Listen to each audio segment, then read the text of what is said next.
사도들에게 성령을 기다리라고 약속을 말씀하십니다. 이 약속은 마태복음 보면 세례 요한이 세례를 베풀 때 백성에게 그 얘기를 했습니다. 나는 물로 세례를 주지만은 내 뒤에 오신 나보다 능력이 많다. 나는 그의 신발끈도 풀 수 없다. 그는 성령과 불로 세례 준다 이렇게 말씀했습니다. 지금 그 얘기를 하는 겁니다.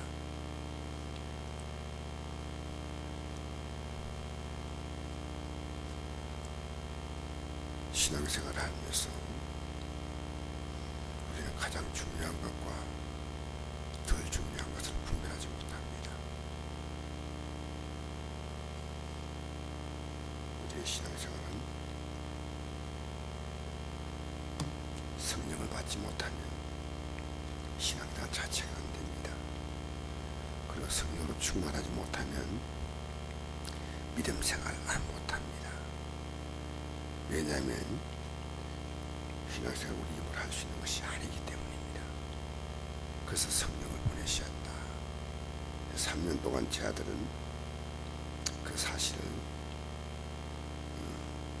나중에 예수님 십자가에 못 박힐 때 다 도망가잖아요. 사실은 전부 다 도망갔습니다. 다 이것은 우리 힘을 가지고 할 수 있는 게 아니다 그 말입니다. 성령을 받지 아니하면 우리가 절대로 하나님을 하지 못하고 성령 충만하지 못하면 하지 못합니다. 이게 너무 중요한 문제인데요. 오늘 교회 교인들은 내가 지금 성령 충만하지 못한지를 몰라요. 성령 충만하지 않으면 안 되는데 우리는 중요하지 않는 일을 가지고 내 생을 걸고 삽니다. 시비하고 다투고 미워하고 중요하지 않는 문제를 가지고 마치 굉장히 중요하게 생각하고 중요한 문제는 중요하게 생각하지 않습니다. 예수님이 하신 마지막 말씀은 하나님 나라 일을 말씀하셨고 성령을 말씀하셨습니다. 그래서 우리가 믿음 생활을 한다는 것은 믿음은 약하냐 강하냐 있느냐 없느냐 이런 문제입니다.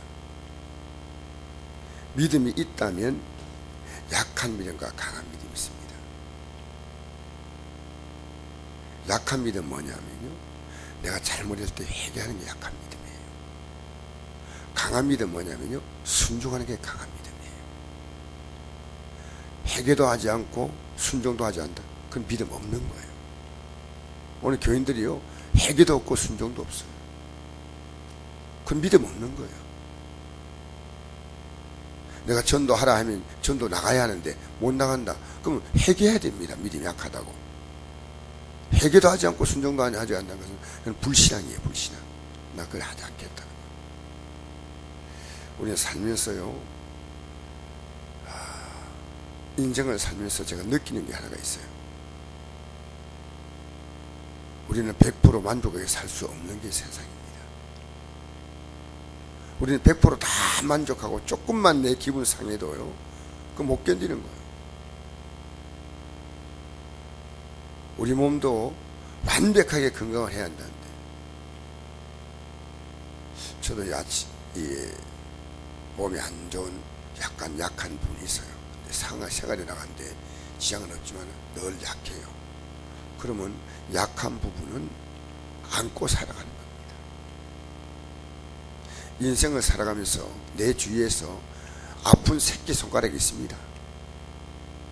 그럼 그 사람 없으면 좋겠다가 아니라 사실은 안고 살아가야 합니다. 우리가 교회 생활하면서도 굉장히 불편한 사람이 있어요. 직장 가도 불편한 사람이 있어요.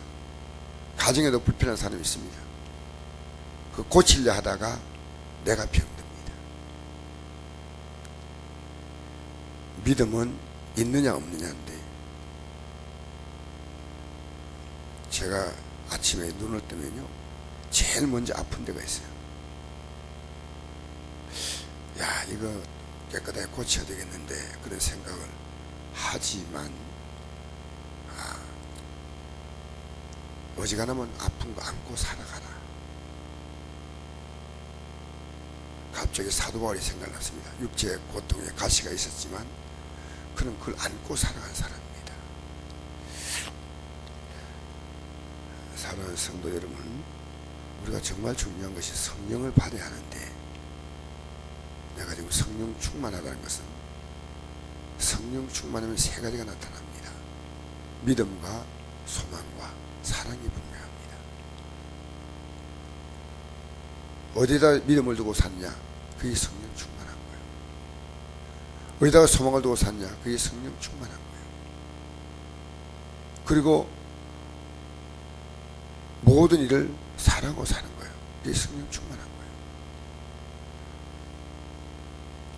우리는 지금 사소한 것에 목숨 걸고 살아요. 이 나라 대통령 선거, 난 그렇게 중요하다 생각하지 않습니다. 어떤 사람 해도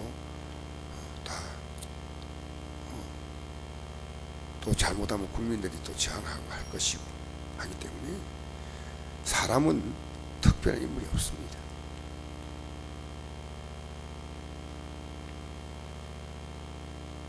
여러분, 이 세상 살아가면서 정말 중요한 것이 뭐냐? 예수님께서 성령을 보내시겠다. 이것이 얼마나 중요한 문제냐? 오늘 기독교인들이 성령 충만이 뭔지 몰라요. 그러니까 뭡니까? 감정 충만이요, 악령 충만이요, 세상 충만이요. 자기 기분이 만족해야 마치 은혜 받은 것처럼 생각합니다. 우리 이 땅에 살면서 성령으로 충만을 받으라는 것이, 이 복음이 시작되기 전에 세례요한이 이 말을 했습니다. 미리 말했습니다. 성령을 받으라. 예수님의 제 아들의 살게 3년의 결과가 뭐냐? 성령 받는 겁니다. 성령이 없이는 아무것도 못한다는 걸 알았습니다. 지금 우리는요, 성령보다 더 중요한 게 너무 많아요. 우리 성국교회요, 성령이 이끌어가지 않으면 이 교회는 헛개비예요. 사람이 하니까 하나님 역사가 나타나요. 성령이 해야 돼요. 오늘 이 아침에 나온 여러분, 성령 충만 받으십시다. 이거 하지 않으면 안 돼요. 그래서 성령 받지 못하면요, 사역하지 말아야 돼. 그만큼 중요한 거예요. 성령 받지 못하면 교회 나와 앉아있어도 껍데기로 앉아있는, 껍데기로. 왜?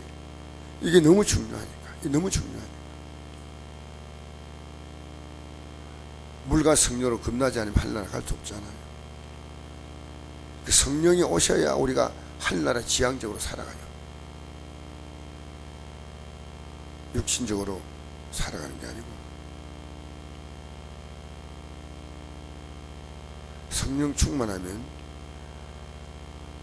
혈연 중심, 가족 중심이 아니고요, 믿음 중심으로 살아요.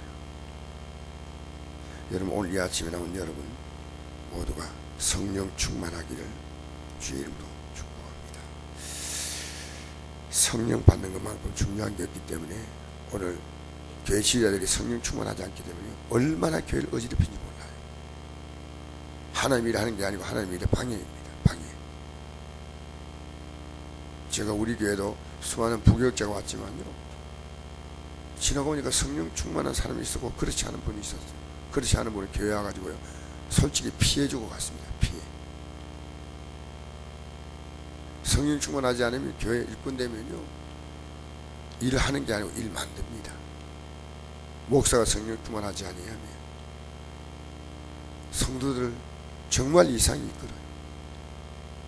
구역장에 성령 충만하지 못하면요, 구역시고 제대로 이끌지 못합니다.